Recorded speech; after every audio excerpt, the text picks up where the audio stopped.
Good morning বন্ধুরা। আজকে আমি জলখাবারটা শুরু করলাম চাউ দিয়ে। একদম সিম্পলভাবে করেছি। দেখো, আলু পেঁয়াজ দিয়ে ডিম দিয়ে করেছি।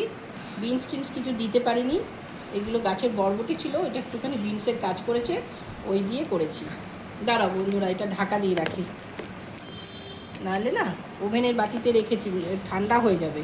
তবে গেছে সব বাজারে, এখানে গেছে ওখানে গেছে, এসে খাবে, সেই জন্য ঢাকা দিয়ে দিয়ে রেখেছি।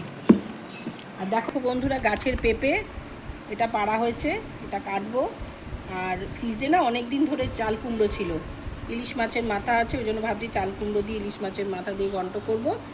আর কাঁচকলা দিয়ে ইলিশ মাছ সর্ষে পাতা দিয়ে পাতলা করে না ঝোল, ওটা করবো। দেখো গাছের আম, মল্লিকা বলেছি না, মল্লিকা শক্ত শক্ত থাকে, আমি আগের ভিডিওটায় বলেছিলাম যে শক্ত থাকে, এগুলোকে ঘরে জার দিয়ে পাকাতে হয়। আর যদি ওপর থেকে পড়ে যাবে, দেখো পোকা লেগে গেছে, দেখছো এরকম, এরকম মল্লিকাগুলো এরকম হয়ে গেছে, নিজের থেকেই পড়ছে। এটা পেরে নিয়ে তারপরে, এখনও পাড়ার সময় হয়নি, জ্যৈষ্ঠ মাসের লাস্টের দিকে এগুলো পাড়তে হয়। তাহলে বন্ধুরা, আজকে এই পর্যন্তই। তোমাদের দিনটা সবার ভালো কাটুক, সবাই ভালো থাকো, সুস্থ থাকো, টাটা।